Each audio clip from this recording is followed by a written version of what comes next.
What's going on, fella? This Richie Rich back at y'all, man. Hope y'all Saturday went well. Hope y'all enjoyed the show last night. If you didn't catch the show last night, you missed a banger. You go back and watch it. Finding Love in the DR, that was the name of it. But if sorry about that. But anyhow, if you're watching, make sure you subscribe. Make sure you share the video. Today we have a special guest by the name of Barry, and I'm gonna let you introduce yourself. Just tell them where you from, where you living at now, and your story or whatever, and tell them a little bit about your channel, bro. Yeah, well, my name's, they call me Barry the boss, but I got the nickname from Thailand. I mean, I'm from London, England. I'm a black man from London, England, and basically, I lived in Thailand for 7 years. I've been, so basically, I was living in Thailand for a good little while, and a good little 7 years, and I built up a team. I built up a team of guys, and my team was called Club Fillers Inc., and that's where we got the Club Fillers Inc. The Club Fillers Inc. name from. So it's Club Fillers Inc. And I hope everybody can understand my language, but yeah, it's Club Fillers Inc. So I've got a big name down there, and they started calling me Barry the Boss. So basically, you can call me Barry. You know what I mean? It's the same thing, but my nickname is Barry the Boss. That's where I got from Thailand. Basically, I'm from London, England. From London, England, and that's where I was brought up. Yeah, I was brought up in London, England. So basically, What took you to Thailand, bro?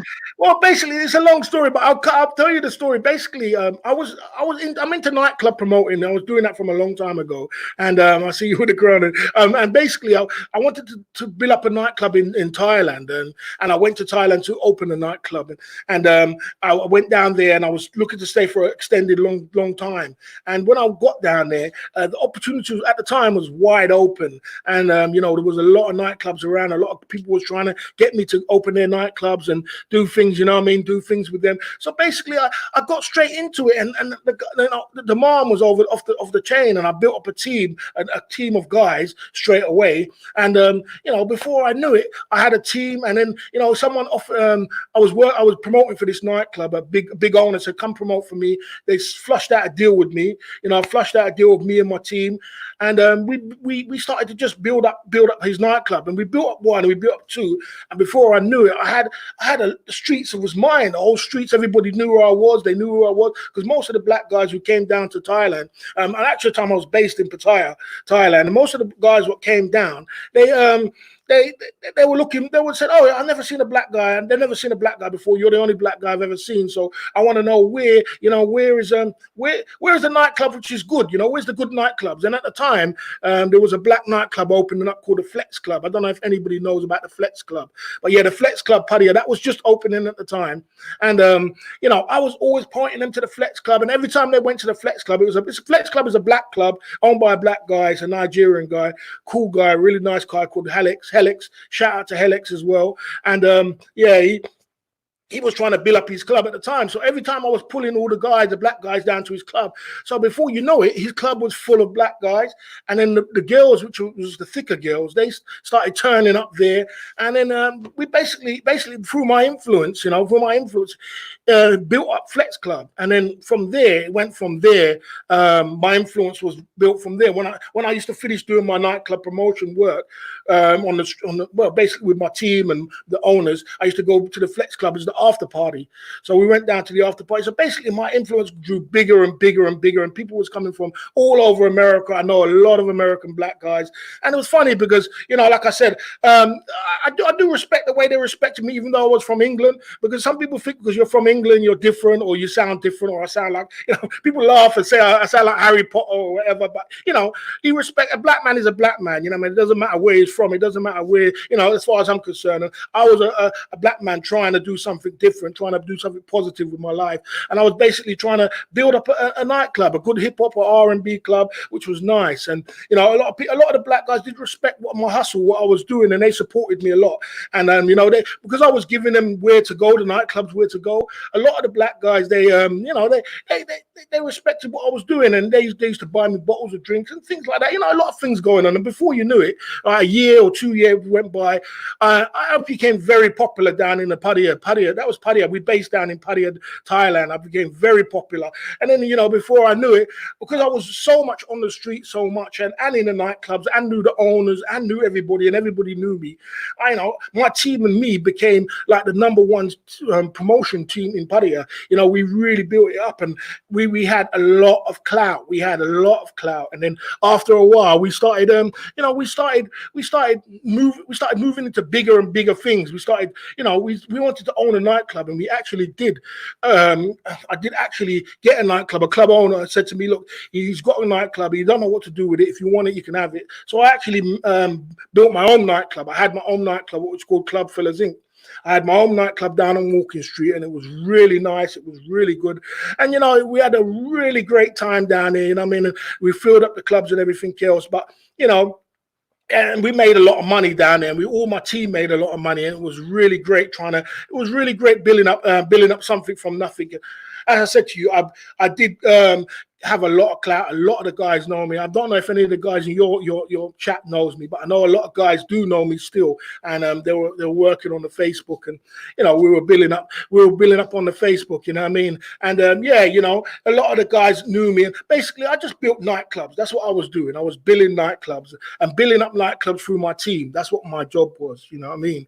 That's what my job was, building up nightclubs. So I basically went from being a street promoter to being a nightclub inside with the nightclubs, with all the owners and the big owners, and them giving me, "Hey, Jeff Leppard, I see you there, bro. I see you there, Jeff Leppard, representing." Yes. That's a few of my team coming down. If you don't know, Richie, a few of the guys will come down from what know me from all over. But yeah, basically, so we built up. We built up nightclubs, and I got in with the owners, and we really built something special. And the respect started to come after the many years, because like I met a lot of black guys, and they used to give me they used to ask me, where you from, and they didn't know where I was from. But when they got to know me and they figured, then the respect really came, and I really, at first they didn't know where I was from. They didn't think I was from, they didn't know where I was from, but then they knew from my accent that I was British. And then the stories came out, like they went to Britain, and most of them was in the army, and they came to Britain. We had some really good conversations, some really, really intense conversation. And the respect came. They knew that I was an older guy. I wasn't just a young guy running around. I was an older guy who was trying to do something positive as a black man in a foreign country like Thailand. You know what I mean? And it wasn't easy just to embrace. They're not very easy to embrace a black man down in Thailand, especially at the time when I went down there. That was like 10 years ago. It wasn't easy just for a black man just to come down and be embraced by all the owners who's got millions and millions of dollars, and then embrace you and give you a good package deal, well, I'd say a package deal or a deal, put a deal on the table. But because of my influence, they had to get comfortable with being uncomfortable. So basically, they had to get comfortable with even having a black man. It doesn't matter if it's a black man. The fact that he's got so much influence and so much clout and so much, he could fill up my club within a month.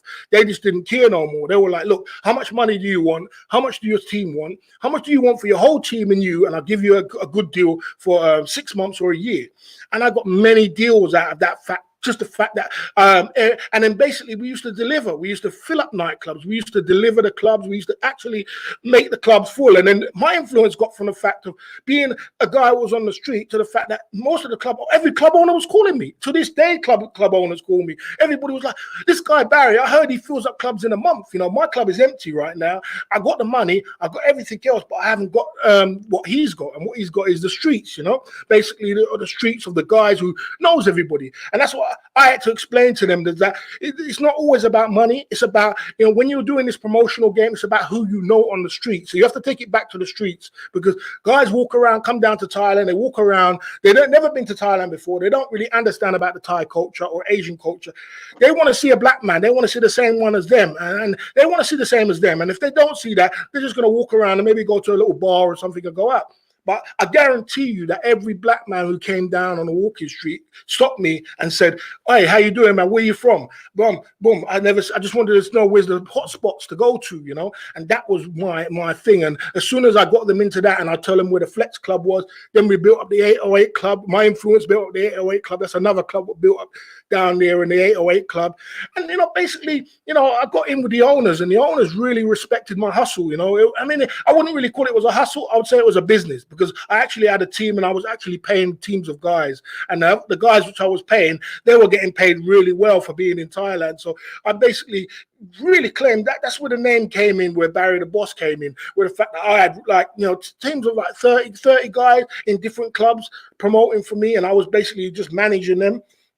Yeah. Managing the teams, and making their money. Because when you start making your team money, you're making the boss money, you're making the waiters money, you're making the whole club money. You become a clout. You become a big influence down there in the Walker Street, Pattaya, and you become an influence. And people will pay for clout, and people will pay for influence, especially when you deliver. So we did deliver. So so basically that was the basis of it. Let me give a shout out to the super chat. Jojo said, "What's up?" He said, "Just looking out. Appreciate it. I saw what he said. Get another 6-pack. Thanks, brother. Appreciate that, man. I'll go check his channel out also." So what? When you first came to Asia, what was your job? I mean, how did you earn money? I know you started. I came down there with a purpose, and my purpose was... the purpose I had a purpose. Yeah, and the purpose was I had a stack of money in the bank, which I saved up for a long time. And my whole purpose was to go down there and open a nightclub. So I had that kind of stack of money. Yeah, I had that stack of money, which when I was in London, England, and I work a hell of a lot. I work 6-7 days a week sometimes. So I really, how much you did in England? I do what it is. I do a range of things, but basically I own my own designer watch, and you can check it out on my Facebook. I have my own designer watch, which I distribute, own, and I make myself. And for a second, I do nightclub promotion, and I do a couple other things as well, which is legal as well, which comes to promotion, different other things as well. But basically, I have my own designer watch and my own company and the club fillers thing, and I do the nightclub. So I do combine a few things together. So I really am busy when I'm in London, England. So the money what I was making from there, I wanted to make a bigger purpose from it, because London was good and London's nice, but living in Thailand for 7 years is different to living in London, England. You know what I mean? Living in London, England, as a black man is not easy. It's not. I mean, like I said to you, it's like this. I won't go into the racial thing too much, but basically, in America, you got racial things which they're racist and they're blatantly with it. In England, they're undercover, so it's really undercover. You don't know who is who. It's very covert, so it's very covert. So you can live, but basically, little things what you do, it comes out, and it can really affect you sometimes. So sometimes you get a little bit frustrated, and you need to take the edge off it a little bit. And that's not taking away anything from anybody, but I'm just saying, for me, I just needed somewhere to take the edge of it. And I came to Asia. That's why I came to Asia. You know what I mean? I found Asia as my crutch to come down. And, even though I was, at the time when I first came to Asia, I was basically one of the only black guys around in Asia. And the girls the girls were scared at the time. That was way back then, before the nightclubs came in. Girls were scared. Girls were very scared of black guys. Very, very scared. Very scared. They wouldn't go nowhere near you. They were like, they were terrified. The girl, back when I first came to Thailand, they were terrified of black guys, embracing that, and embracing the fact that they were so scared of black men, and going through the changes of what went through the changes. And the changes was really what came was the music. When the hip hop club came, to Pattaya and came to Thailand, and the girls started embracing the hip hop music and the R&B music. That is when the change came, when the girls started to say, "Oh, right." One or two of the girls started to come, and I must give it to the army guys and the military guys and the guys who do service guys. They did come down and spend a lot of money down in Pattaya, Thailand, Bangkok, Phuket. And when they started spending a lot of money, they spent a lot of money because they used to come off the ship and spend a lot of money. That's when everything kind of changed. The girls started realizing, they told one girl, "Oh, I got, this much money off this guy." It wasn't so much about the money, but it was about, he helped me with this way and he helped me with this way. And black guys are not so bad. It's all lies. It's all propaganda. They're not bad. They're good. He's helping me out. And, a few guys, girls, a lot of girls been married and live in America now, which was living down. They live in America and they live, Europe and all over. And that's when it really changed. You know, it really changed. It really changed on that kind of say. If you want to see my watches, you can check out my Facebook page, Barry George Club, Barry the Boss, Barry George, my name. Check out it's there on my Facebook. We'll talk about that another time. Yeah, but like I said, that's when it really changed. That's when the dynamics changed. When the girls realized that, hold on a minute, these guys have got money. These guys are cool. They dress nice. They don't smell. They dress good.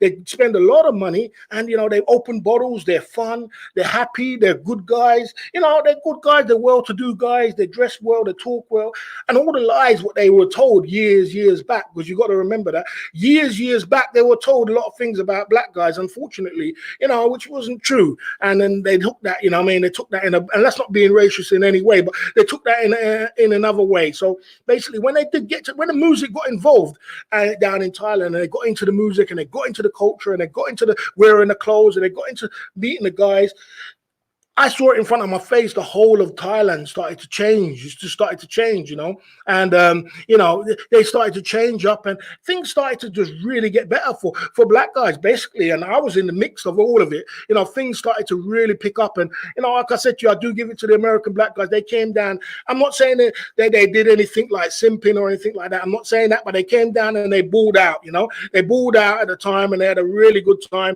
And you know, it wasn't really. I wouldn't say it was simping, because simping is where you got one girl and you just, you know, you get one girl and you spend a lot of money on it. They wasn't really doing that. They were coming down there and busting open champagne and going in expensive hotels and balling out and living and having fun within themselves. They were in themselves. They was like their team, and they were opening, you know, bottles of whiskey and brandy and you know, things like that, and Hennessy and champagne, and then, you know, because I saw the shift as well from when the club never even used to sell Hennessy. They never used to sell Hennessy. And then when the black guys came down, they started spending. A shout out to Silence as well. Yeah, they started to sell Hennessy. The guys. So it wasn't they were simping down there. They were down there balling. They were balling out. You know, they were balling out. They were busting open drinks. So, busting open champagne. What's your definition?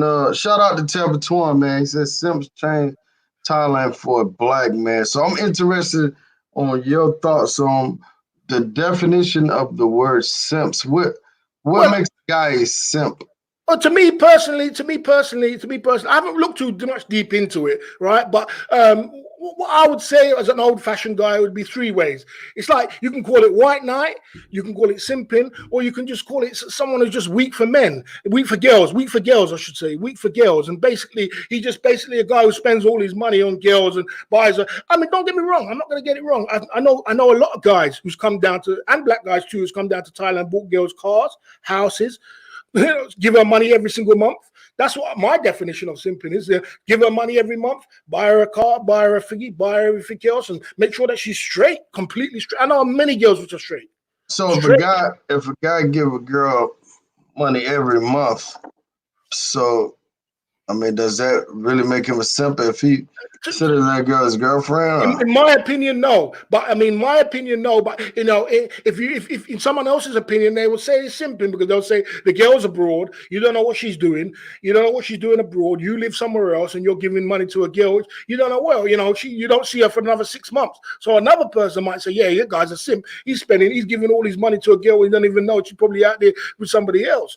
That might be called, someone else might call him a simp. You know what I mean? You know, if you want to call it a simp, you know, that each to their own. Would I do? I've never done it before. I've never send no money to girl all the time. I've never done nothing like that. I've never bought a girl a bike. I've never bought a girl a house, or I've never bought a car. Would I do it if I got married and I found a girl and I found a wife? Yes, if I found a wife. I'm not just going to pick up a girl from a bar and then all of a sudden. I'm not saying anybody else could do whatever they're going to do, because I'm not putting myself out there as a promoter to say that it's wrong. I've seen it many times. Would I do it? I'm not picking up a girl from a bar and then just going to give her money and give her a house and give her a car and expect her to stop what she's doing. That's inside her blood. That's what she does. She's a bar girl. She's always going to be a bar girl. Yes, you could take the girl at the bar. You can't take the bar at the girl. It's just a different kind of hustle. You understand? Me personally wouldn't do it, but I've seen it time after time after time. And that's not even with only black men. That's with all races I've seen it, except Arabs. Arabs are not really allowed to do that. Arabs have got a load of money, but they're not allowed to come down and marry off a bar girl and do it like that. You know, they have to they have to be a little bit more in their culture as well. You know what I mean? So that's my definition of it. You know what I mean? If you want to call it simping, or, I know if you want to call it simping, Richie, what do you think in that? Well, I mean, whew, man, I that told simp you. word is it's thrown around a whole lot, man. But I mean, I feel like I say, I give one example. If you meet a working girl and you have a good time with her, and you send her money every month, yeah, you're a simp, man, Oh, because there you go. That's what I'm trying to you say. don't That's what have I'm saying. no type of connection with this woman. That's right. You don't Because know. she's not holding your kids. She's not doing nothing for you. So you just giving money away and not getting a return on your money. So I feel like a relationship is an investment. If you're That's in a right. relationship with a woman, a real relationship, man, you're gonna spend some money. Yeah, So I agree. right. I agree. So but I gotta be honest with you. Touching on the subject, not to go. I've seen many, many, many. I know many, many girls was married to black guys in America, England, America, all over the world. I know many of them. When I was living there for 7 years, many, many, many bar girls is married foreigners, black guys, and living there now. What do you call a guy who sends a woman money but hasn't seen her in 2 years? What exactly what you mean? That's a simp, obviously. And you come on, let's not be silly. Let's not be silly now. I mean, look, put it this way. we Put had it this we way. had a guy on the show last night, and Yeah. he met a female, and he took a liking to her, and basically he hadn't seen her in 2 years, but he sends her money every month. He only seen her twice, period, like two different times. She lives in another country, and he sends her money, and they You know, supposed to be in a relationship, but this whole relationship, and I could touch on it forever, right? I mean, put it this way. Put it this way. Do you feel that do men feel it's comfortable to marry a girl who's been with over 1,000 men?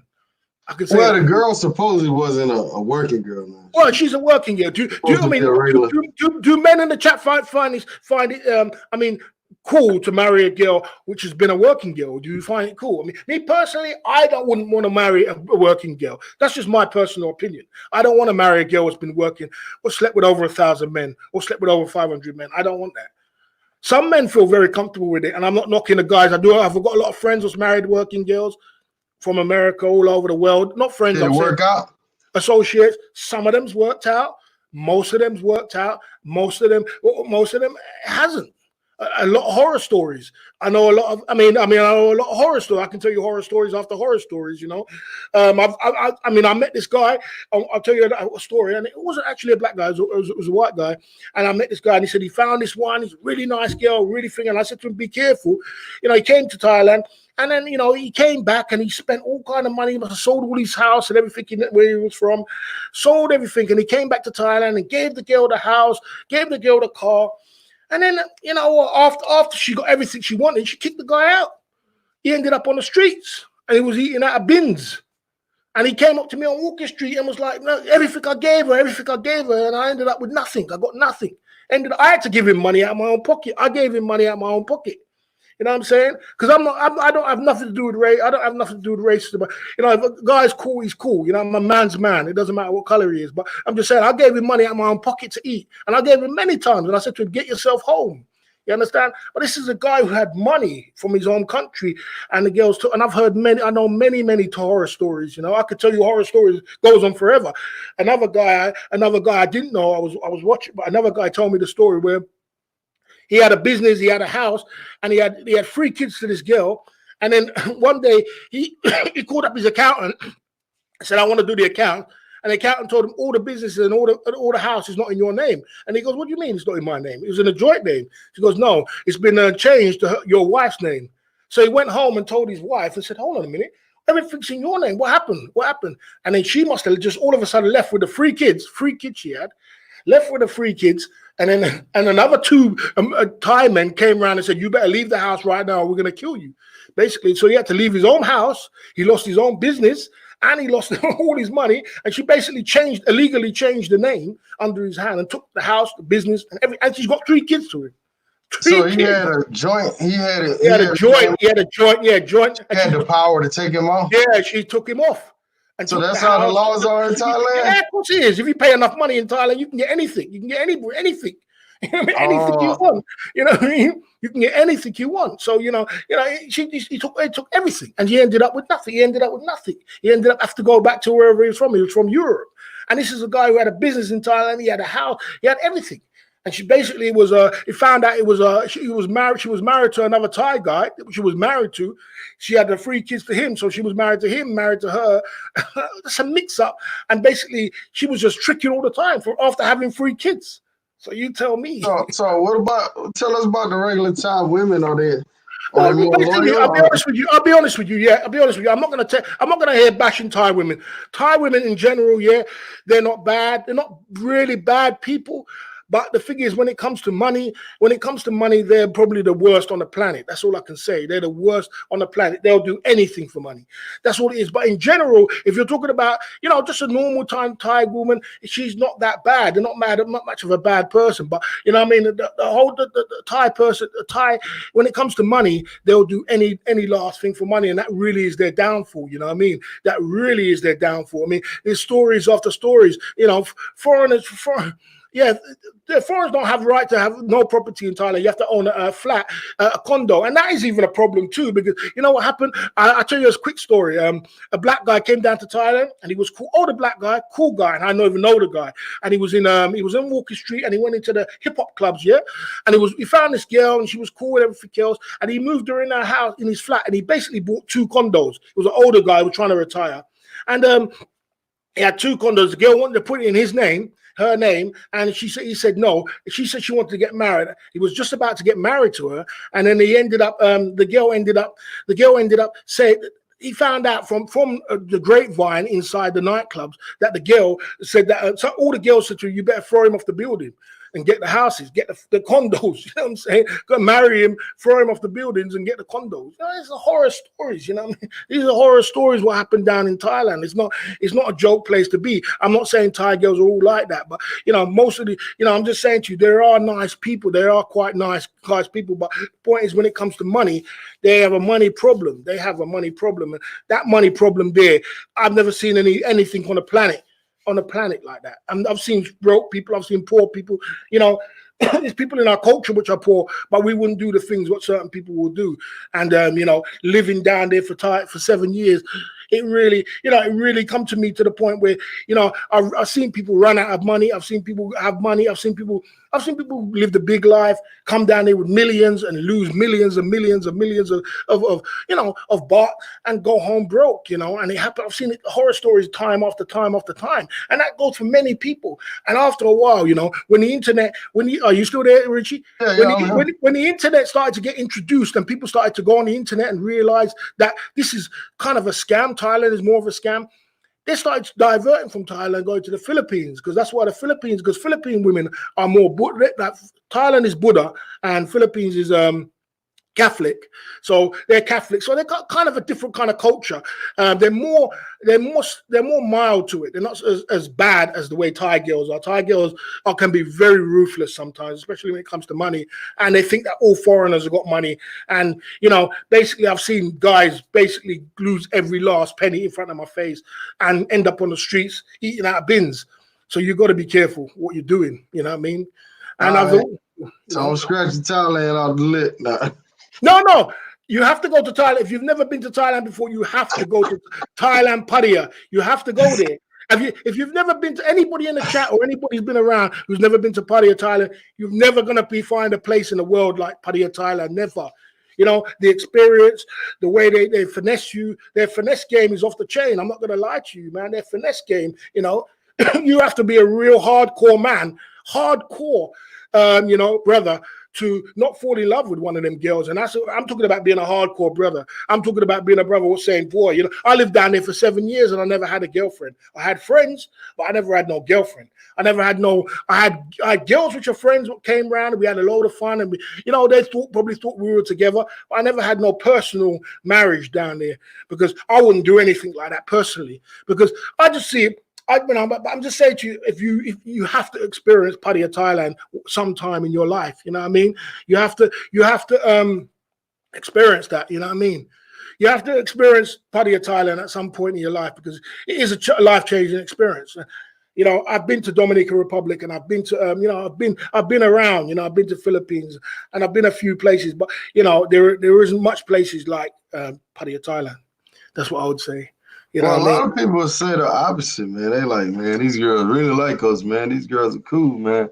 They Well, don't rush you, man. they're very cool. Of course, they're cool, Richie. Richie, I'm not trying to tell you that they're not cool. They're the coolest people on the planet. But I'm just saying to you, if you go there, first of all, you're going to fall in love with the place. You're going to say they're the coolest on the planet. But let's get real with it. Let's not talk about the face of it. Let's not talk about. I'm not talking about a person who just come there for a month or a week and say, "Wow, these girls are wicked now. These girls we're buying champagne and everybody's happy." I mean, yeah, we're going to the nightclubs and yeah, these girls are wicked and all the girls are cool and they're all going to the best hotels and of course they're going to be cool. But wait till you run out of money. Just wait till you run out. Just wait to the realness is of when you run out of money. It's not like in the Western world where you could pick up a girl and she might just love you, even if you're broke. I'm not saying it happens nowadays, but I'm saying, okay, go rewind the tape 10, 20 years ago when you can pick up a girl and if you're broke, you still stay with you. She'll still be with you. She might give you a little bit of headache, but she'll still be with you. You understand? Especially if you look good, if you're fit. In Thailand, there's none of that. It's if you turn broke, you better get your clock out before she's going to leave. And you're going to see the complete change. So basically, it's just fake. It's not real. You know, of course, you're going to go down there and have a brilliant time. You're going to say they're cool as hell. You'll never think that, but it's all fake. It's not real. It's not a real situation. If you want to be real with it, if you want me to be real, if you want me to tell you that it's a lot, it's all good, then it's up to you. I'll let you hear the super chat. Go. Shout out to Jaws, man. 2003. He says, Asia is notorious for not letting foreigners own land. There are only a few that let you own land, like Malaysia, Singapore, South Korea, Japan, Nepal. Now I heard to own land in Thailand, you have to be married to a. That's right. You have to be own land. You have to be married. You have to have an elite thing. You have to have an elite visa. Basically, you can have elite, and the elite visa costs like 3 million baht, which is like something like $75,000, which is not worth it.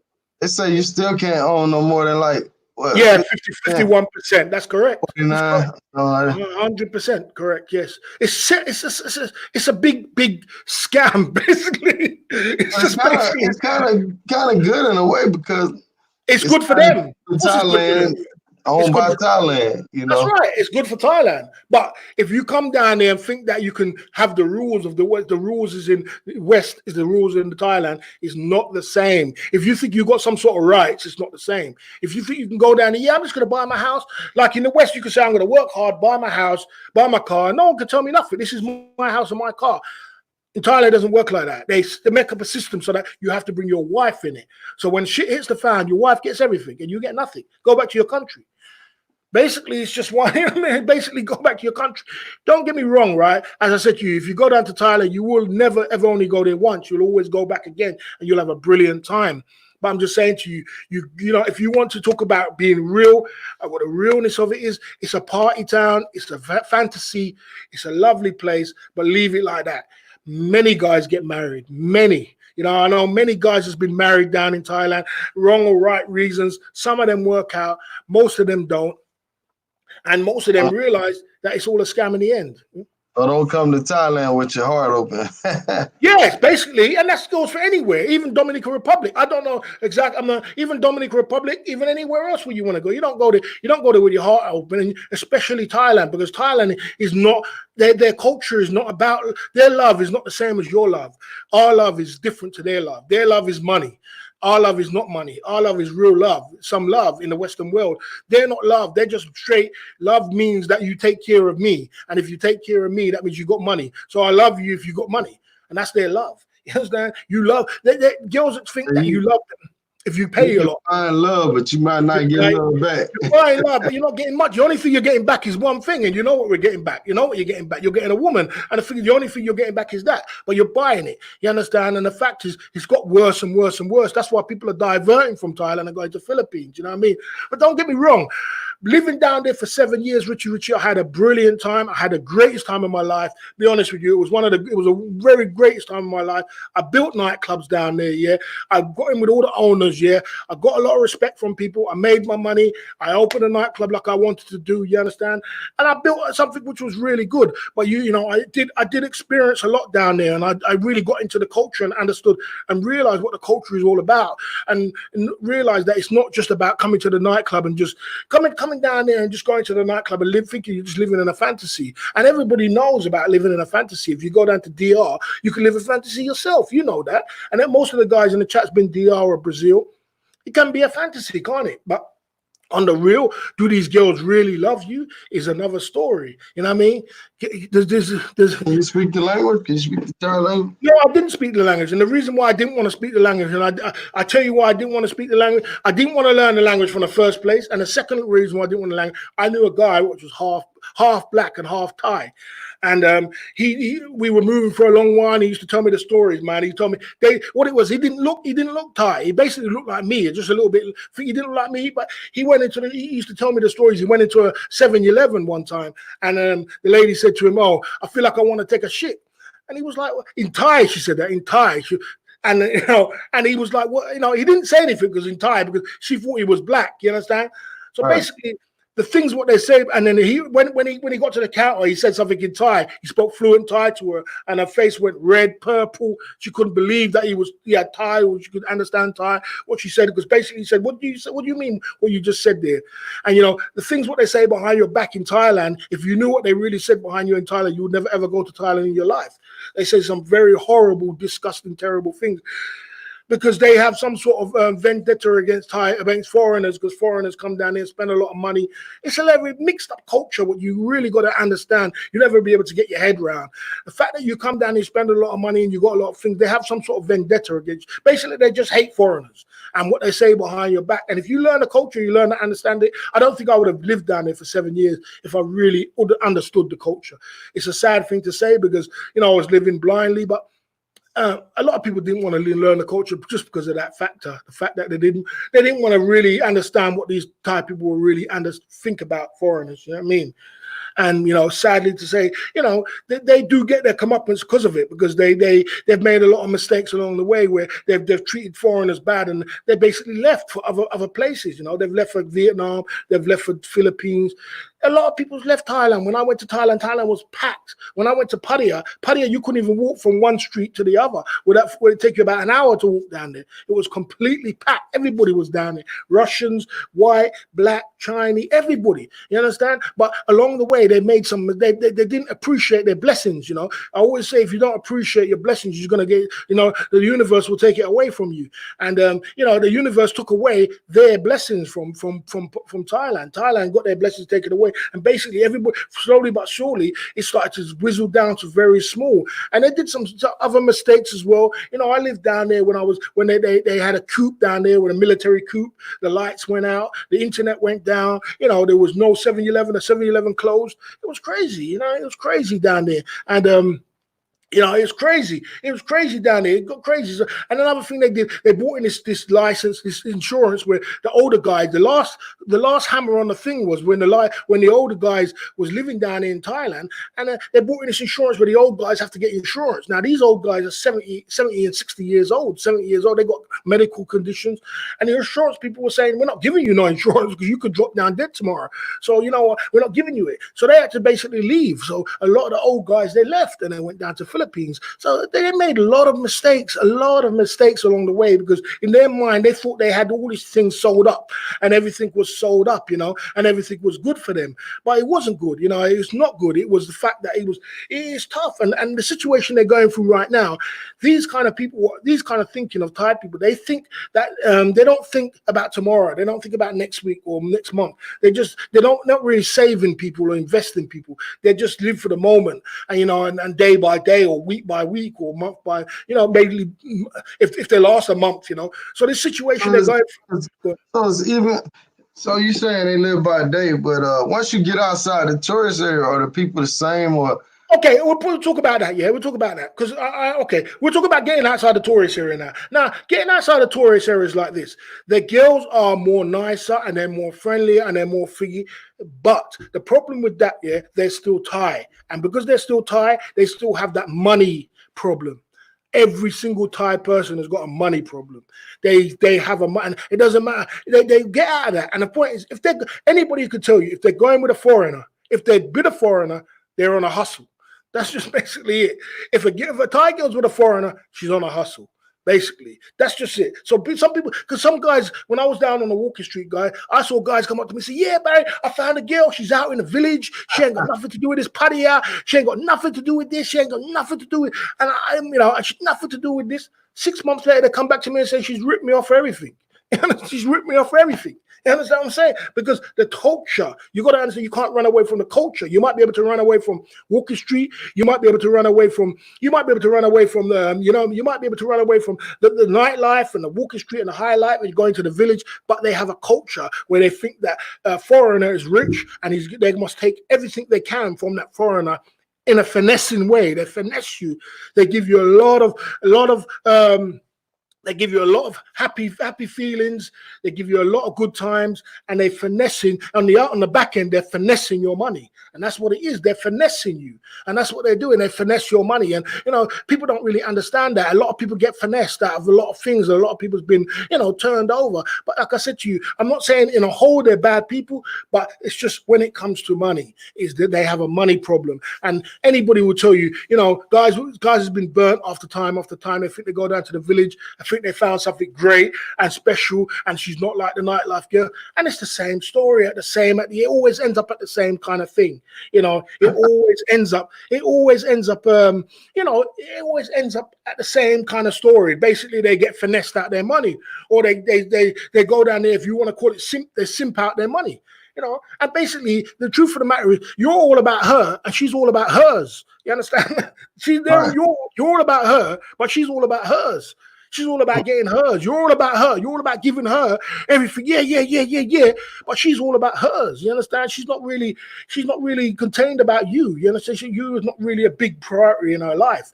A big priority is her family. First thing she's gonna say, "Oh, I've got to take care of my family." Then she's gonna say, "I've got to take care of my kid." And then I've got to take care of this, and I've got to take care of my uncle. And then she's got a drunk uncle, and she's got this, and it's another. And it's just me. And it all comes down to the fact that they just want to basically get themselves out of the situation what they're in, and they think that you are the knight in shining armor to get them out of the situation. And a lot of guys fall into that trap. A lot of them, their finesse game is very good, but if you're a hardcore brother, you shouldn't get finessed anywhere you go in the world. As far as I'm concerned, it doesn't matter where you go, you shouldn't get finessed like that. But that's many true. Guys, yeah, no matter where you go in the world, if you're a hardcore brother, you shouldn't get finessed. But I know many guys who's like I said to you, I know guys was happy living in America now with their Thai girl, and they got a kid and they're cool. He's got money, but he's got money. If you got money, the thing I really is about Thai girls, as long as you got money, you're cool. You're cool. If you got a good pension and you set a little sanction, say, okay, baby, I'm going to put 1,000 aside for us to run every month. You're cool. The Thai girl ain't going to leave you, ain't going to bother you. But the day you run out of money is the day realness is going to hit you. You understand? That's when it gets real, is when you run out of money. Is when money gets really tight. And, that's when it gets like situations like this now, what they're going through at the moment is it's tough because a lot of the girls, they haven't planned for a month of not having no money, a week of not having money, 2 weeks of not having no money. They haven't planned for that. So a lot of them now, they got food lines. Look, they got food lines, stores with food lines, people giving out food because they never planned for it. They don't look past that. They just think, man, tomorrow's never going to come and today's going to come and we buy some drinks, whiskey and drink. And basically just, if tomorrow comes, we just fleece another foreigner out of all his money. It's sad to say, but I'm just being real with you. You know what I'm saying? But like I said, as you said, you do have a great time down there at the park. Don't get me wrong. I'm a promoter. I promote nightclubs. I went down there. I had a great time. But if you're talking about, it's a fantasy. It's all a fantasy. It's not really real, It's not really a real situation. You understand? I'm going to put Barry's link was YouTube channel in chat. Yeah, I started in the subscribe button, and if y'all do subscribe, just put, hey, I'm subscribed to the channel. Yeah, I did. And I did. now we got let me see, we got 39 likes and 51 people watching. If we could try to get that up to 51, that'll be great.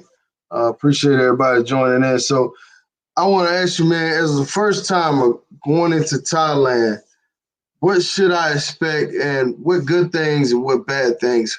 What my first day? What am I expecting when I get there? Okay, expect the first day you get down to Pattaya, Thailand, expect a load of women, loads of women. I mean, loads. I mean, when you go to other places, you see a few women, but when you go to Thailand, it's like sand. You see loads of women, right? That's the first thing you're going to expect. The second thing you're going to expect, and it depends on where you go. You got to be careful where you go, because if you go to Bangkok, Bangkok, I would stay away from Bangkok, because Bangkok has got a little bit of a reputation, because it's sad to say the Nigerians have kind of messed up the Bangkok area, and Bangkok girls act kind of funny towards black guys. I would say head down to Pattaya. Head down to Pattaya, Thailand. Really head down to Pattaya, because Pattaya or Phuket, but Pattaya has really got good hip hop culture down there. And if you do turn up in Pattaya, this is what you're going to expect. You're going to expect a lot of friendly, warm welcome, friendly down there, especially when you hit the nightclubs. You're going to expect some great food. The food is off the chain. The food is very on point. Very good food. That's what you're going to get, some good food down there, and they cook really well. And you're going to get a lot of smiles, and you're going to meet a lot of friendly people. And another thing is, you're going to meet black guys down there. There's black guys who live down there. You're going to meet black guys down there, and you put it this way, everybody's gonna be happy, warm towards you. That's what you're gonna feel. And you're gonna feel good. If you hit down to Pattaya, you're gonna feel good as the first time you've ever been down there. But you have to sift through the waves. You have to go through the waves and see through the women, because there's gonna be a lot of women, but there's only gonna be a few women that it's gonna be, it's gonna be it's going to be to your flavor, because there's going to be a lot of guys think that you go to Pattaya and the women haven't got good shape, but they got good shapes on them. They got some good shapes. They got some good body. They got some good, they cater to their man as well. And, they do it. You're going to meet a lot of girls, which is going to be your flavor. So you are going to, for the first time you get down there, you're going to have the time of your life. You're going to have the best time you ever had in your life. But you got to understand that this is all fantasy, and it's not 100% real. Just get that out of your mind that this is real. You're going to feel like you've dropped into a man's paradise, and you never ever experienced anything like this in your life. You're never going to experience it. The love's going to be off the chain, if you want to call it love. You're going to feel like everywhere you go, they never say no to you. Everybody says yes, thank you, yes. It's like everything you say. If you go into the 7-Eleven, they say yes. If you say, I like this woman at the 7-Eleven, I want to have a date with her, she's going to say yes. If I go into the bar and the waiter says, oh wait, I like that waiter, and she said, oh, you want to go on a date with her? She's going to say yes. Everywhere you go, they're going to say yes. Everywhere you go. It's like you're going to think that you're living in some sort of dream. But you've got to really understand that it is about money. It is about money. And Thailand is a third world country. As much as it's the richest king in the world, it is a third world country, and a lot of people are poor. And a lot of these girls, they're dressed up mutton, dressed up as lamb, they dress up to the nine, but they come from stick houses. They live on stick houses. Their family, yes, they live in stick houses. They live in houses which is built with sticks and wood. And if you go back to their house, you wouldn't believe it. The girl that you look at is the same girl which is living in that stick house. You'll never believe that. What about there's one big thing I really don't like Asian food that much. So what about the food and stuff like that? And what about as far as the water and stuff? Does that kind of well, I wouldn't drink the water. I would not drink the water. The food is off the chain. The food is fantastic. Thai food is very, very nice, and they cook very healthy, very good food. Top food, man. Top food in the world. I never got fed up of the food for the 7 years I was there, and I'm a food man. I've always been a food man. My family's into food, Caribbean food. I'm from Jamaica. My family's from Jamaica. My mom does catering, and I'm well into food, and I know all about my food. And the food. Are you originally from Jamaica? Yeah, my mom is from Jamaica. I was born in London, England. So my family is Jamaican orientated. But we're into catering and doing owning shops, catering, Caribbean shops and that. So we do catering. So I do know about my food, and I'm well into my food. But I would say that overall, the food in Thailand is super great. In Philippines, I wouldn't say it was as great as Thailand. Thailand's food is super nice, very nice food. They know how to cook good, and they're very clean, very clean. That's what I would Okay. say. Yeah, that's what I It would just say. seems like they do a lot of stuff like that don't seem that sanitary. Like I mean, Yeah, uh, they do. They're clean people. They're very clean. The girls are very clean, very clean. They shower 2, 3 times a day. They're very clean people, and the food is amazing. Yes, yes, Jeff Laba, the food is amazing, and the food is absolutely amazing. And they're very clean people. Yeah, and that's true what you said there, Remy Travels. That's true. That's true. But like 5 years ago, 10 years ago, if you went to Thailand, it was dirt cheap. You could live dirt cheap, real cheap. These days, Thailand has become the Las Vegas of the world. Everything is really damn expensive because what it got commercialized. When I first got to Thailand, it wasn't so commercialized. And the internet and the smartphones, I blame the internet and the smartphones for really blowing up Thailand and making it really commercialized. The girls got very, very commercialized down, and it got really more expensive. It got really expensive, and also when the military took over, they said they were going to blow up the prices so that because they were trying to cut out the certain things what was going on down there, and certain things was basically they don't want no farm fresh girls to be coming down to Pattaya. They wanted to just blow up the prices, make it more expensive, and segregate it down to a certain age as well. So they basically blew everything. They just got greedy, and everything got greedy down there. They got very, very greedy down in Pattaya, and now Thailand, Pattaya is not a cheap holiday to be in. It's not cheap. You're gonna spend some money. You're gonna go in the nightclubs. Expect to spend some money. You can open up bottles. You can open up champagne. You can live good. You can go to the Flex Club. I always recommend go to the Flex Club. It's a black club. It's got a lot of black music in there. Hip hop music, R&B, plays underground music. You'll see all the thick girls you've ever seen in your life. Check it out on the internet. Flex Club. You'll see the 808 Club, really good club too. Thick girls. Check out Insomnia as well, which has got some nice, pretty girls as well. If you go to the Flex Club, and you also got Bangkok, you got Sugar Club, you got all these different clubs. Phuket's got Illusion Club as well. Check out all these nightclubs when you get down there. Check out the nightclub. That's where the girls are. But expect to spend some money. When I used to go to Thailand, I used to spend a little bit of money. Now I spend a lot of money. You spend a lot of money. You're gonna spend at least two. You can spend £200-300 a day or $200-300 a day easy for your duration of being in Thailand. If you're staying there for 2 weeks, expect to spend at least $2,000-3,000 at least down in there because you are going to spend some money. And back in the day, you never used to spend like the way they spend now, but everything's got inflated. Everybody's got greedy. Everybody wants money. If you want a lady friend, it's got inflated. If you want this food, everything's got inflated out of the game. Everything has got really, really inflated. So you expect to put some money in your pocket if you're going to go down to Pattaya, Thailand these days, especially the way the changes have gone. It's not the same as it used to be. It's not really cheap. Philippines is a little bit cheaper than Thailand, but Thailand is cheap. But you're still going to have a really good time. And if you can cut down the duration of where you go, you can probably get a month visa, or you can get try and cut it down to 10 days to 2 weeks, especially for the first time. If you go down there for the first time, go down there for 2 weeks, check out Pattaya, Thailand, check out the nightclubs, Flex Club, check out 808 Club, and I guarantee you're going to have a great time. Now, bring some money in your pocket. Make sure your pocket's good with money.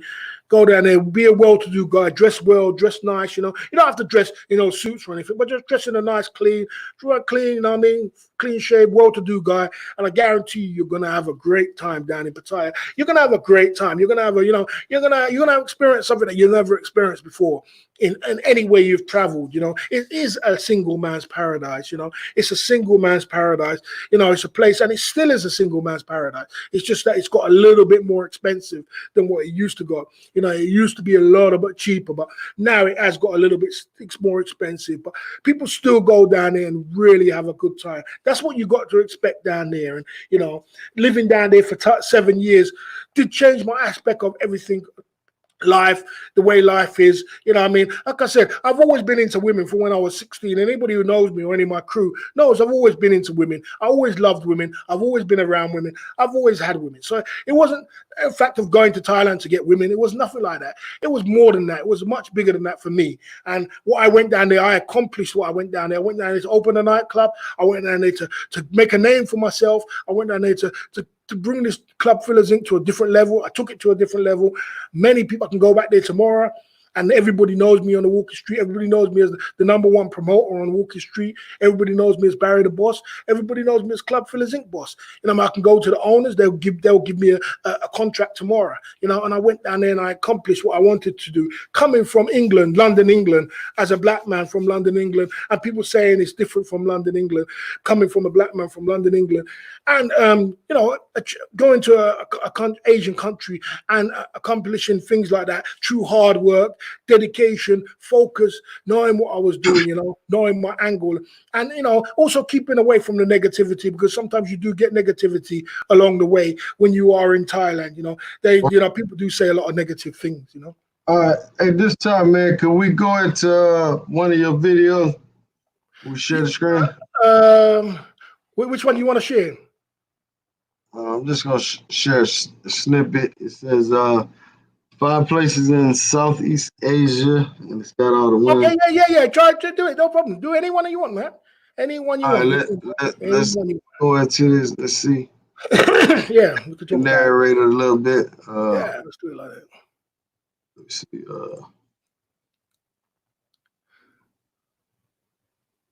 You could probably tell us where you was at, whatever. What's this thing right here? You promoting something in the back? This thing here, exactly here now. Now this was a nightclub. A lady owned a nightclub, and she was doing very, very bad. And what it was, I was promoting for a big club next door to her. And I said to her, look, I can make your club full and work it out. And basically, I had a meeting with her, and she owned the club. She said she's doing really bad. We went down there. I flushed out a deal of 30% cut. 30% cut. It was a good deal because I got 30. Most of the time I get a contract and someone gives me, I don't know, 100,000, 200,000, but or whatever. But this one, she gave me a 30% cut of whatever came in. And it was a really good deal. So I introduced the Big Boss Fridays. It was a Big Boss Barry Fridays in Pattaya, which caused a lot of storm as well, because a lot of the Asian guys, the Thai guys, they couldn't really understand why I had a big black guy had a big banner outside their Asian country as a big black man had a big banner, or was saying Big Boss Friday. They were thinking, who is this Big Boss Friday? Like the owners knew me, but I had a big banner saying Big Boss Friday, and it was a black guy. You know, they were like, who the hell is this guy? How come he's got so much power? You know, how come he's got a big banner? And this is our, you know, this is our turf. This is our place. You know, this is our turf. How comes this guy has got so much power? So that's who is this, man? Now, this girl is from the Philippines. She's from the Philippines. I think some guys might know her. She's from the Philippines. I met her down in the Philippines. She's a cool girl, really nice girl. Her name's Ango. I even got her Facebook as well. She's a cool girl. Yeah, Philippines. This is another one in Thailand. One of her friends, just a little friend, this one. This was a little friend who used to like, you know, she used to like the brothers and all that. And she always used to come up to me and hug me and be friendly. I wasn't really with her or anything, but I was just friendly to her. At the time I was doing a promotion, I was working for a big nightclub down in the corner there. And she used to always come up and want to take a picture and things like that. And I took a picture with her and, you know, we had a really good time down there. Yeah, she was a really nice girl. She was a nice girl. You know BKG? Yes, I do BKG. Yes, if you speak to BKG, if anybody knows BKG, he can give me the receipts of him coming up to me and giving him game down on the Walking Street Pattaya. He will tell you, everywhere I go, he tells me, Barry, thank you for giving me game. When I came down there, I was by myself. I didn't know where to go, and you put me on the game of where to go, what nightclubs to go to. BKG. He always shows me respect and turns up, and me putting him on Flex Club, the black clubs, and, you know, all to go. BK is a cool guy. BKG. Yeah. Yeah. Okay. Yeah. Club Phyllis. Yeah, Scrap. I was Club Fillers. That's where I was. I was promoting for the nightclub. I had that was the Rhino Club there, and I actually built making merchandise down there was very easy. So what I did, I went to war in the merchandise where I built up a load of t-shirts. I've got thousands of t-shirts, and what I did, I distributed them all out to everybody. I made everybody have t-shirts. I went to war in that kind of way because we was a close knit circle. Like the girls would have the "We Love Barry" t-shirt. That's what it is there. "We Love Barry" t-shirt. I just had a little idea. We're just having fun with it.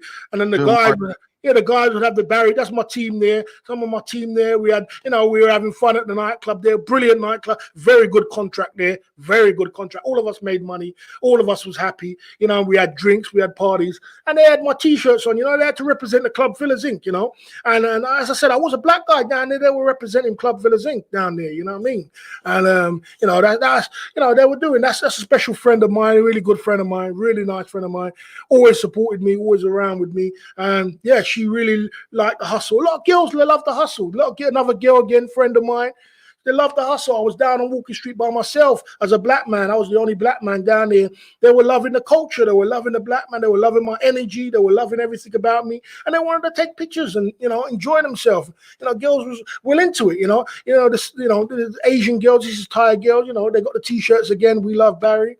They were wearing the t-shirts, I gave the girls out the t-shirts. They were wearing them and they were enjoying them, They were embracing. There was a loophole there, which I saw when I came down there, which nobody was doing, and that was embracing. And it was very, not everybody was comfortable with the fact that a black guy could come down there and cause so much damage, and the fact that, a girl wearing your t-shirt is a big thing, you know what I mean? It was a big thing. Down in there. That was in Vietnam. I went to Vietnam, and that was in Vietnam, actually. That was Vietnam. That was a Vietnamese girl, and that was a good experience too.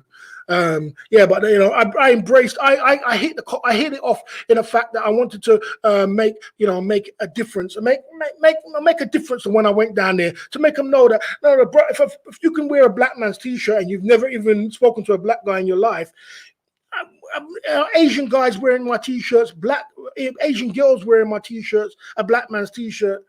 It was a lot of people, a lot of the guys didn't feel comfortable with that, but a lot of the girls was just embracing it because of my my clout. People just had to embrace it. They had to get comfortable with being uncomfortable. They were uncomfortable with it, but they had to get comfortable with it because I had so much clout. You know what I mean? What is his favorite country? I would say my favorite country. My favorite country is I would say Thailand. It would be Thailand. Yes, it would be Thailand. But I do like Philippines. I like Dominican Republic as well. So you ever thought about going back to Thailand? And what's the? You know why I didn't want to go back? Because man?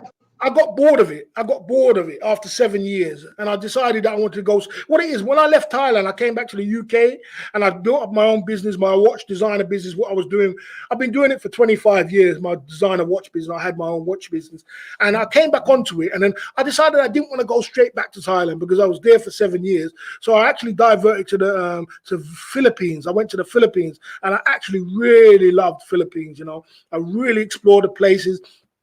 I really love the culture. I really love the people. I really enjoyed Philippines. And I decided I didn't want to go running back to Thailand at the same time because it was the same thing for me, I lived it down there. I drank the champagnes. I had the nightlife. I had I had the best hotels. I did everything, which has been. I've never been to Brazil. No, I've never been to Brazil. I've never been to Brazil. I've never been to Colombia, and I didn't want to go back there. So I went from there, and then I went to the Philippines. Then I went down to Vietnam because I wanted to explore around, and I really liked Vietnam as well. But Vietnam was different. Vietnam showed me that Vietnam was like Thailand 30 years ago. Well, when I went down to the Vietnam, the black guys was not getting no love in Vietnam. You don't get much love in Vietnam. In Vietnam, yes, it's very. Yep, Vietnam is very For one, they don't talk English. That's for one. The English is very 90% of them don't speak English.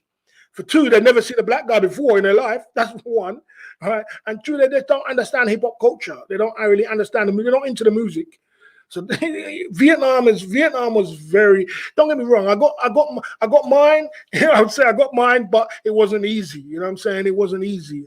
And I as a promoter, I went around. I was there for a month, and I went every club. I went everywhere. I spoke to everybody, every black man. The black man just told me, here, when it comes to the girls, nah.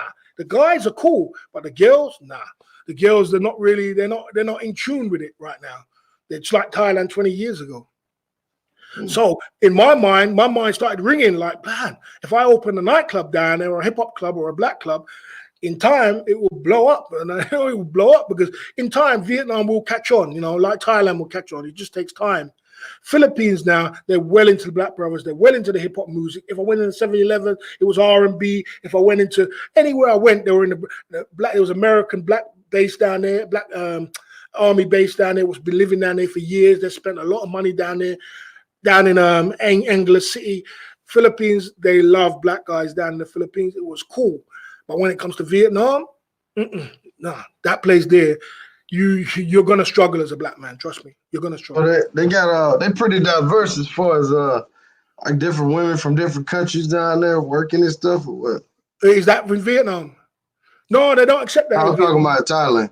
Oh yeah, no, they don't do that. They don't let other women there. You know what? Women do work down there because you get I tell you what's popular down there. I used to know a lot of black girls from Africa. I used to work down in Thailand on Walker Street, and they used to make a load of money, loads of money.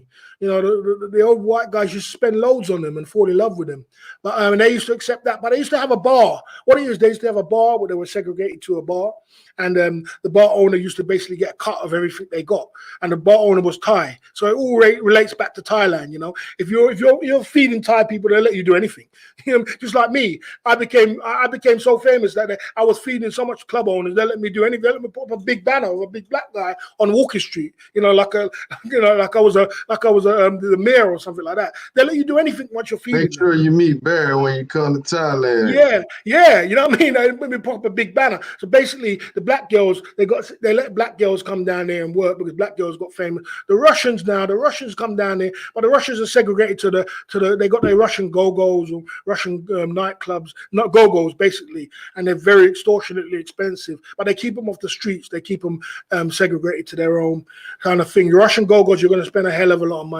I met a guy down there who wanted to just go to the best nightclub, best go-go club on Walker Street. He was Arab. He had a lot of money, and I took him down there, and he spent maybe like $2,000 down in one night. We had champagne, $2,000 in one night, champagne, drinks. I even got it on my Facebook. If you go back on my Facebook, rewind it. I was the only one who could record inside a go-go, the Russian go-go. Had we had a Russian. He had champagne. He had 3-4 girls. Remember the girl drinks. The girl drinks down there are like the girl drinks. How much is the girl drinks? It's like $50 for one girl drink in a Russian go-go. $50 for one girl drink, lady drinks, and it goes up from there. It can go up to $100 for one lady drink. And he was buying a load of drinks. He was spending loads of money, and he had a brilliant time. But he was Arab. He had a lot of money. It was not a big thing to him. Arab guys, if you know about Arab guys or the guys from Saudi or Kuwait, they got a whole bunch of money, but they don't have a lot of time to stay down in Thailand. They have like 10 days or a week, and they go down there and they blast up a whole load of money in it. For them to spend 10 grand, it ain't nothing. $10,000. So basically, and they knew me because they knew I was a promoter. I know them to this day. They're on my Facebook, and he wanted to have a great time. He knew I was a promoter. He said, Barry, take me to the most expensive place up on Walker Street. I took him there. And that was called Galaxy Go-Go. And we had a really great time. It was a wicked time, but he spent a whole bunch of money, a whole bunch of money. The owner knew me from then. From then, he wanted to give me a contract from then. I actually did get a contract in another place from that influence. I got a contract from him from another. He had another place. It was at a shisha bar, and I got a contract from that one. So it was like dominoes effect, through my influence, from the influence from the streets, from the streets, influence from being guys on the streets. My influence took it into a professional way, and they couldn't run away from the heat what I was bringing to the table. They couldn't run away from it. The fact that they were most of the nightclub owners.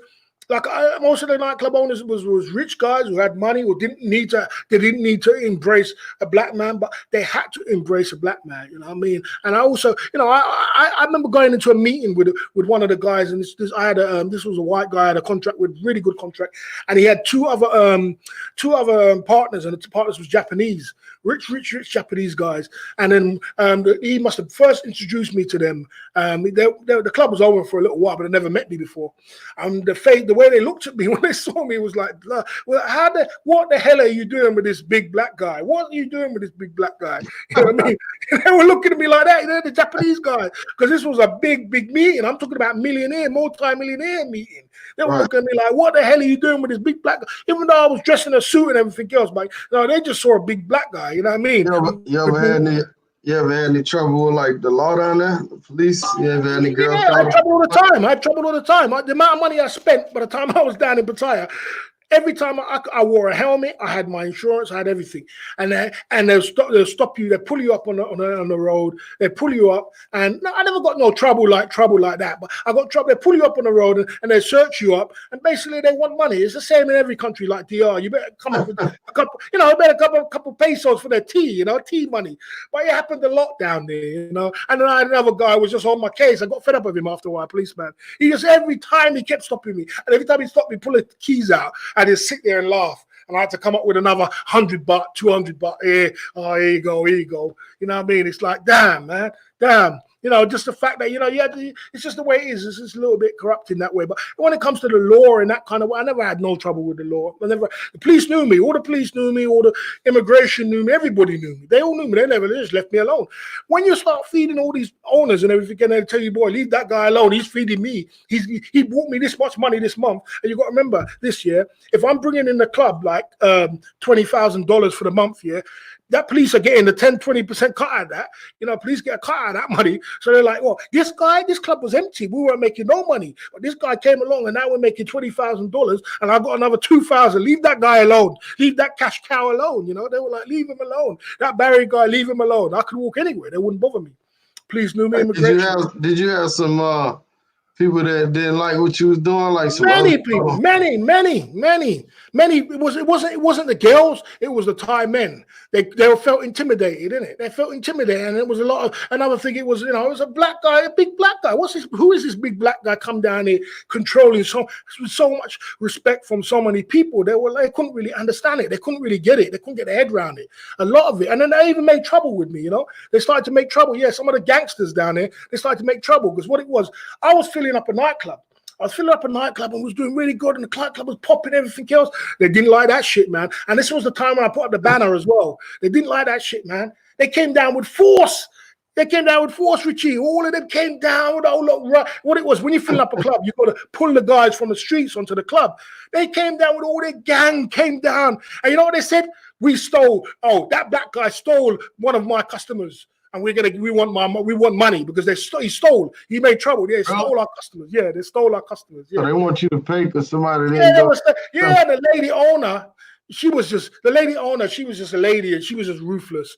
She knew she was in with the immigration and everything else. She was just cussed them out, and cussed them all out. And after a while, they just ran away. They were just testing. They were just testing. But overall, like I said, it was mostly the Thai guys where I got trouble from. They couldn't get their head around the fact that this black guy came down, wherever he was from. I don't know where he's from. But got so much respect from so many owners, so many people. The girls were wearing a T-shirt, the men were wearing a T-shirt. They just couldn't get their head around it, and they just weren't really too comfortable with it. And even the police and the immigration left me alone. Didn't even talk to me. They were like, leave him alone. I'm making money off that cash cow. Leave him alone. There are a lot of the gangster guys. They didn't really. Ever got any fights down there, man? Never had a fight down there. Never had. I saw many fights. Never got into no fights. Never got into no fights down there. But I saw many fights, and I saw many black guys come down there and fight. I saw many things down there. I saw a black guy. I had to protect black guys many times down there. I remember the time when what happened was, I don't even want to touch on the subject, but basically a lady boy came past and touched the black guy's hand or something like that, and the black guy must have picked up a stick and start licking up this lady boy, licking up the lady boy. So anyway, you can't really lick a lady boy down in Thailand because the whole gang of them are gonna come. The whole gang of them came down and they cornered him into the corner. They cornered him in the corner. And they were gonna beat the hell out of him. They were gonna trash the hell out of him. Anyway, one of the gangster guys must have called me down and said, "Look, one of your black men down there, I'm going to get trashed." You know what I'm saying? I had to run down there, calm down the girls and give him some money too. That's another thing. Just give him some money too. I had to give him some money too, and end up ended up squashing the whole thing and holding the black guy, and chaperoning him back to his thingy. He was sitting there with a big stick. You know, they were cornered, ready to thrash him. Oh my God, I seen it all down here. Basically, I got him away, and he really thanked me for that. Never forgot me for that. Always bought me a drink. Always cool with me. Always still on my Facebook to this day. But yeah, I've seen many fights. You know, when you mix alcohol with nightlife, you're gonna see fights. You know, you'll see fights all the time. You know, and I saw many fights down there. The fights never stopped. From black guys to everybody. People always fight down there. So I did see fights down there. Yeah, I did see fights. Yeah, for real. That's what's up, man. So anybody sub to his page, man, make sure y'all put subbed in the room so we'll know that y'all sub. How many subscribers you got, bro? Well, yeah, I just started my YouTube channel and I'm doing my live every single day. We're doing a beautiful lady contest, and I just decided that I'm gonna, because of this whole thing was going on, I decided to do some live streaming and do some YouTube thing, you know, just to spare the time off. So I've got my little YouTube channel down there. We have a lot of fun every night, and I've only got like 350 subs. But I tell you what, though, we got a really good lineup every single night, and I have got a crowd. I've actually got viewers. You know, my viewers got up to sometimes like 40 viewers will come in the chat, and you know, I built up a lot of good chat, and I built up my watch time as well. I've only been doing it like a month now, so I'm really trying to get my subs up, and I do appreciate you guys subbing. Sub to the channel, man. Come down, have a good time, and all the guys who came down from my channel, I tell them come down and sub to roll the tape. I'll send other guys to sub down because I've got a little team already. My guys, and they're great guys. They come down every night. We have a load of fun, and we have a load of girls. We have the competition girls, and you know, so I've got I've got a local crowd. I've got a little audience, you know, a little 20-30 audience, and you know, if you guys sub to my channel, it'll be well appreciated. And you know what I mean, I'm trying to get up to 1,000 subs. I haven't got to 1,000 subs yet. I only got 350. I'm just a baby YouTuber. It's not something that I really wanted to plow. But you know, in situations like this, it's good to have a little hobby to change up the situation a little bit. So it'll be good to have a lot of brothers come down and sub to me. And like I said to you, any advice you need, come down. I appreciate Roll the Tape. Like I said, Roll the Tape. I would tell you again. I mean, I reached out to a lot of brothers in the industry of this world, and a lot of them didn't reply back to me, and Roll the Tape replied back to me. Respect to Roll the Tape, Richie, for replying back and reaching out to me and giving me interviews. The first interview I've ever had, and I've reached out to everybody. But that's the way it goes sometimes, isn't it? Maybe when I get bigger, I know what it's like being small, and I know what it's like being big. I know what it's like living in Thailand when I was big, and everybody was trying to throw things at me left, right, and center. You know, even brothers was telling me, let's open up a nightclub together. I've got money. I've got millions. Come on, let's open up a nightclub. I've been there. You know, I've been there and I've been small. So now I'm a small baby YouTuber. So people don't really want to interview a small baby YouTuber. But you did Roll the Tape. So big up to Roll the Tape, and big up to Richie as well. Yeah, big up to Richie and Roll the Tape. When you own that nightclub, man, how long did you have it, and did you catch some heat? I had it for a year. But what it was, right? The owner of the big up Ron G for subbing. The owner of the building, he didn't want to rent the club no more. He didn't want to. I don't know if it was politics because of me, but we really had a good time down there. We were filling up the nightclub, but the owner of the place, he wanted to change it back to something else. So basically, I had to change from owning a club to going back to promoting for a club.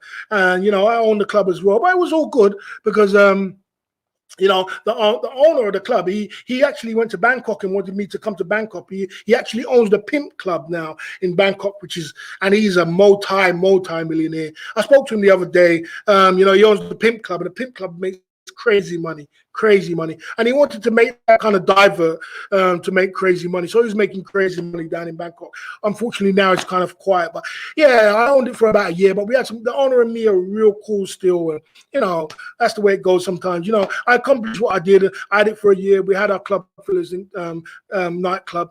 Would I open another one? I'm trying to do something in Vietnam. Maybe in Vietnam we open a nightclub. Maybe you might see a club fillers in Vietnam. Maybe I'll bring the hip hop down there and make it hip hop down in Vietnam.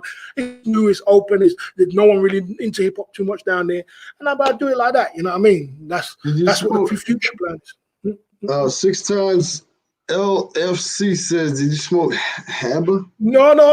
They call it yaba, but no, I didn't. I don't smoke. I don't smoke. If you know me, I don't smoke. I don't drink. I don't take nothing illegal. Anybody knows me from when I was 16. I've never done that. Anything. Everybody knows Barry. Barry's straight into business. I've been into business from when I was 16. I do drink a red wine on a Friday sometimes, even on my show. But I don't drink. I don't smoke. I don't do anything like that. I'm focused on my business. I'm a businessman. All I do is business, and you know what I mean. Just do business and focus on my business. Basically, and I'm a promoter, you know what I mean? That's why you can see I could talk now for an hour and 17 minutes because I'm a promoter. I do nightclub promoting. I have to promote myself, don't I? I have to talk, you know? Right. So I can talk. Things I wanted to ask you before we jump off because I got a few things I got. No problem. How do women compare to other countries, man? Thailand women, as far as bedroom, you know, that type of thing. Well, I would say if you say that, I would say compare DR women to Thai women. For example, Thai women, I would say it's like this, yeah. They're both kind of the same, but the thing about Thai women, I would say it's like this. Thai women, they finesse you in a different kind of way. DR women do finesse you in kind of a way, but Thai women finesse you in a different kind of way. They're more on the longer game. They're more on the long game in Thailand. They like the long game in Thailand.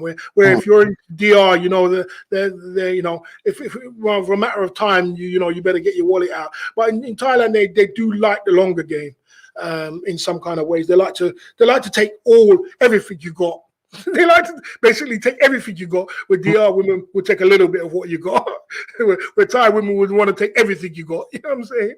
That, if you want to keep it real with it, that's the difference. You ever thought about getting married one day, or would you? Yeah, I always said when I was 50, I want to get married. I want to get now. When I was 50, I'm 48 years old, and I wanted to get married when I was 50. But you know, to be honest with you, I've been in this game so long, and I've been promoting. I've done nightclubs, and I have a lot of fun. So you know what I mean, and it's very difficult for getting in tuned in that kind of way of being, if you want to call it a player, being a player for so long. I've been a player for all my life.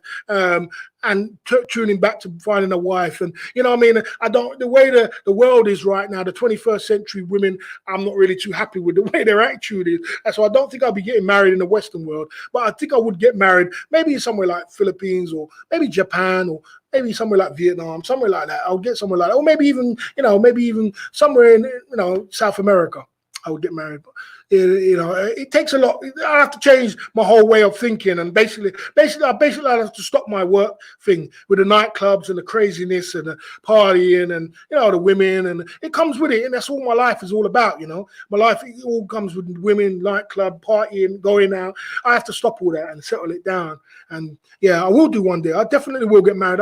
I think I'm looking to get married in the next 2 years, but finding that woman there is another thing. I don't know if it's in the Western world. I don't think it is. That's the answer to your question. Yeah, that's the answer. So anything you want to tell them? So the future channel before you go. I'll just tell you the future of the channel. I'm trying to build up 1,000 subscribers. The channel is Club Fillers Inc. Yeah, I do a beautiful contest every single night. We have a really good time. Come down, put your votes in. Enjoy the channel. We have a chat. We have a laugh. You know what I mean? And subscribe to the channel. And if you want to come down and you want to tell your friends about it, tell your friends about the channel. It's a small channel. It's only 350 subs, you know what I mean? But like I said to you, it doesn't matter where a black guy comes from, if he's from Africa or he's from Europe or I'm from UK. Yes, I'm kind of different. People call me, I talk like a Harry Potter kind of guy. Whatever you want to do, you want to have a laugh at me, it's up to you. But at the end of the day, I'm a black man trying to build my future up on YouTube, trying to not build my future up, trying to build something, another sideline, and that is YouTube. So I do appreciate everybody who could sub to me and subscribe to my channel and support another black man. That's what I would say. All right, man. I appreciate you coming on. Yeah, man. I appreciate it, man. We'll try to do a Thailand panel or something like that. Definitely, man. Definitely. Anytime you want to, anytime you're welcome, man. I'll come down and I'll come down and anytime, any subject you want to touch, I'm right here, man. Anytime What about the watch before we get out of here? The designer watch. I'll put it. It's on my Facebook, and I'll get it all up. I'll get it all up and running. I'll get it when you come down, I'll post something on my Facebook. So whoever wants to come down to my Facebook, and I'll actually do something on the YouTube about my watches as well. And I'll do that in the future. Work on that in the future on my watches and things, so you'll know exactly what I sell and things like that. Oh, okay. So right now you don't have it like posted online. Right now, because of this whole situation, what's going down right now, and I don't really want to touch on it too much. It's on a halt. Okay. Yeah, it's on a halt right now because you know that nothing could come from China right now and come back in. So I had to put the stock has run right down to low, right down to nothing right now. My stock is low, so I had to put that on the brakes for the next 4 weeks or 2 months. So when the market back open, I'll get all my stock back, and then I can really promote it, show you guys everything what I do. That's why I've been holding it down at the moment before to make this thing blow over, because you can't get no stock in from China because of this whole thing was going down right now. Yeah, so, how's that coronavirus affecting y'all out there, man? Well, England is locked down completely now. It's completely locked, isn't it? Everywhere's locked. Everybody's at home. Everybody's a little bit worried, a little bit concerned. I mean, for me, I'm working from home, so I'm doing my figures. So I'm kind of working every single day. So I'm kind of busy still. It's not really that much difference, but there's a lot of people complaining, and a lot of people are very worried. And the UK is it's on lockdown, completely on lockdown. So we just have to wait and see it out. But it's not suffering like a third world country. People got money out here in England. You make money in the UK, and you got savings, you got the government. You got to remember that in the UK, no one's out here starving, because you get not like anywhere else in the world. You do get government support if you need it. I don't get, because I'm working, I've got businesses and things like that. But you got other guys which they get Social Security every month, like $500 every month. So no one ain't starving or struggling, so they can sit at home. Well, for the shutdown, they get $500 a month. No, they get it anyway, just normally. Normally, a normal person, if you're not working, you get $500 a month in the UK. I don't know if you ever knew that. You get your house paid for, a flat. If you rent a place, you get your rent paid for. You get $500 a month. You get that's like that. Just like that. So you get that just for not working, just for not even working. So when they have a lockdown like this, it doesn't even care. Most guys don't care, because they're like, if they're into weed, they smoke their weed. If they're into drink, they just drink a drink. And they get their money at the end of the month. They get their money in it. They get their $500, and that's it. Who cares? They're not going to go out on the street and riot. I just get my money every month. What am I worried about? Cock their foot up, watch the internet, and have a laugh. That's what it's like in the UK. That's why it's kind of different, because they got a system where they give out money to people who don't work. So there's not going to be no riots or anything like that. Yeah, that's the difference. Well, that's good, man. Man, I appreciate you coming. Spitting that game. Yeah, man. Covered a lot. You covered a lot too, man. Yeah, man. I really enjoyed it, man. I really appreciate you coming on. Hopefully, we could do it again sometime in the future. Next the future sometime or anything like that. Or sure. Anything. Hey, anytime you want me to come on or hang around, just hit me up. Tell me to hang on. Give me my aspect of Thailand on it. You might have a few guys hanging around. You say, bring Barry on. Let's see what he says about Thailand. Do that, man. I'm right here, man. I'm always available. More Thailand show. Yeah, man. I'm available, man. I'm available. Just hit me up. A Thailand panel one time. We never did really get around to that. So well, that's good. You opened your doors, and you're the first guy who's interviewed me. So big up yourself. BKG up, man. Yeah, man. Gonna get on here with you, but he never did. BKG, yeah. He's come on my channel a few times. He's subscribed to my channel as well. So all the guys who subscribe, I respect. I'll be putting out some good content in the next few weeks, and big up to you, Royal Tape, for having me here today and having some good game. We had some good game, and we spoke about good things. So I do appreciate that, man, a lot. All right, brother, you take care. Peace out, man. Appreciate it. Peace out, brother, man. Total respect, man. And like I said to you, man, you're the only guy who showed me some love, man. It's a pity, but we got to stick together more, man, and show each other. I'm just a baby YouTuber, bro, trying to have some little subscribers. If I get 1-2 subscribers, you help me a lot. That's the way it is. Thank you. At let me see. Right now, you're at 272. There you go. See, I got. There you go. I had 15 subscribers. That's good for me. That's brilliant. You'll get a few more, Yeah, man. It'll go along the way. I don't mind if I get one more. RG. That's one of a real good guy there. RG. Big up RG. Big up RG. RG's one of my team as well. We got a few of my team in there. Silence, RG, Jeff Leppard. All the guys who's come down. They'll come down again and subscribe. Make sure you guys subscribe to this guy, Johnny. A lot of guys subscribe to Money Over Honey. That's one of my team as well. Yeah, subscribe to Roll the Tape as well, Money Over Honey. How about you, businessman? Or yeah, I'm trying to get 3,000. Shit, yeah, man. Yeah, get your subscribers up, man. My teams come down. RG, Silence, Jeff Leppard has subscribed. Look, these guys subscribe. These guys are good guys, man. And they'll give you, we all super chat. We all super chat sometimes, and we come down and support each other, innit? You know what I mean? You this guy sub to me. Look, this is how it's supposed to be. We share with each other. I told my guys to come down. They come down, and they've sub to you. Just sub. It don't cost nothing to sub. It don't cost nothing, bro. Money Over Honey said, look, I just subbed. They didn't know who he was. I already subbed. Silence.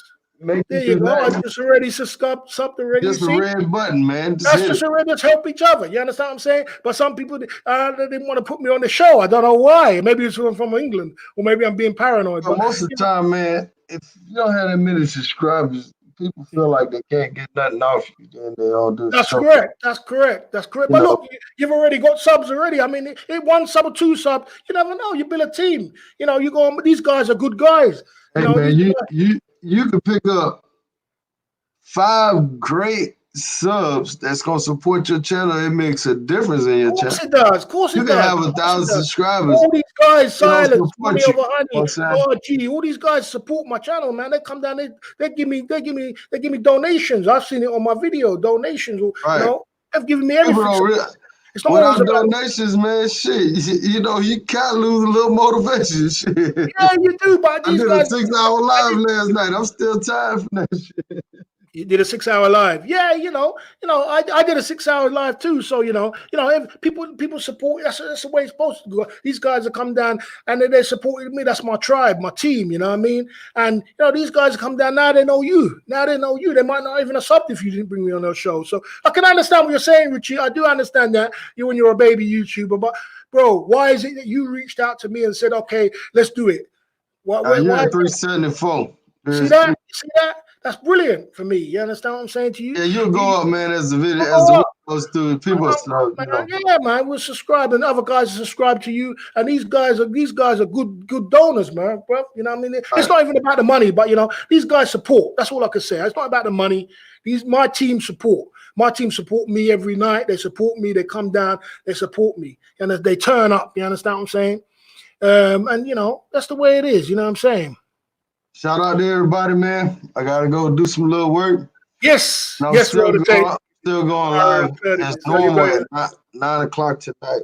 Good, man. I'm gonna go live myself. So big up. All right, respect, man. Blessings, man. Blessings, man. You know Big J escaped the Dominican Republic? Yes. He comes on my show every night, all the time. Big J, all the time. Yeah. I know him all the time. He comes on my show all the time, and he comes down. Man. Yeah, he's a great guy, man. He comes down there. I told people to subscribe to his channel. Come down here. People subscribe to his channel off my channel. Little baby subs, we help each other. You know what I'm saying? All right, peace out. All right, then. Peace out, brother, man. Peace out. Total respect. Big up to all the guys who came down with my chat. Big up.